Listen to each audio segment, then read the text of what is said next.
Salom do'stlar. Sizlar bilan yana Steve. Ko'p kishi qiziqadi.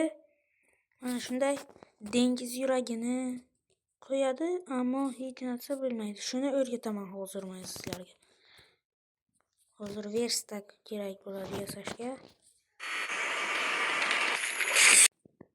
Mana bu yerda verstak olaman.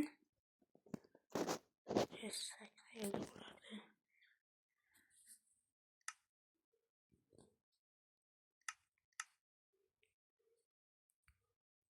Mana oldik.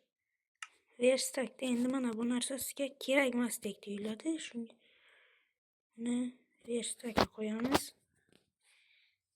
Verstakda bu yerga mana bunday qilib qo'ysak, bu yerga dengiz yuragi chiqadi. Ya'ni mana bunaqa. Shunaqa chiqadi. Siz buni mana suvdagi kiramiz.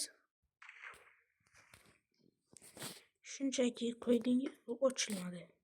Pastdagi blogni sindirsangiz ham hech narsa bo'lmaydi. Buni ochishning bitta yo'li bor. Hozir sizga ko'rsataman. Shu yerda tushamiz. Mana bularni 1 ta, 3 ta, 4 ta, 5 ta, 6 ta, 7 ta, 8 ta qo'yamiz. Bu yerga ham shunday.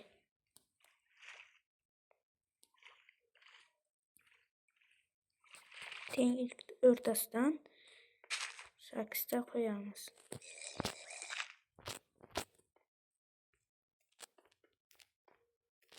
Voy, bitta kam bo'libdi. 9 ta bo'lish kerak edi asli. Bunday. Mana bu yerda shunday.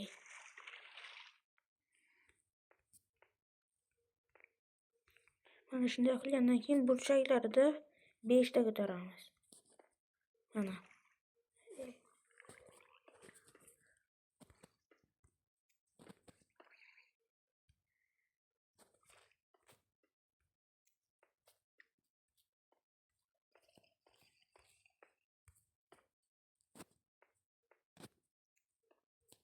Ortiqcha bo'lmasligi kerak, yo'qsa dengiz yuragi ishlamaydi. Shunday 4 ta tarafda ham qilish kerak. Bu Minecraftdagi yashirin sirlardan biri. Bu o'rtasiga ham bitta qo'yamizda, ustiga shunday dengiz yuragini qo'yamiz. So'ngra tagdakini sindiramiz. Va dengiz yuragi ishladi. Do'stlar, bunda sizga effekt beradi. Mana bunday. Dengiz ostida yaxshi ko'radi. Dengiz ostida yaxshi effekti.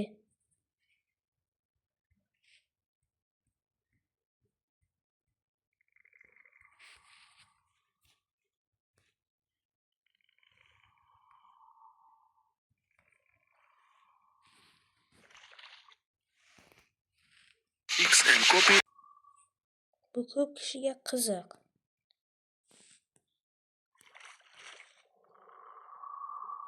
Bu o'ziga hamma mana shunaqa narsalarni tortadi. Endi bu yerni sindirib tashlasangiz ham hech narsa qilmaydi.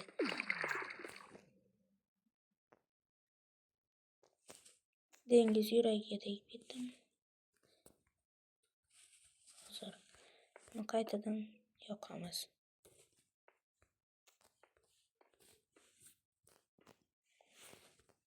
Dengiz yuragiga tegib ketmaslik kerak edi. Uzr. Qo'yamiz. Tamam. Va shu bilan bizning bugungi videomiz tugadi. Shu bilan xayr. Temir.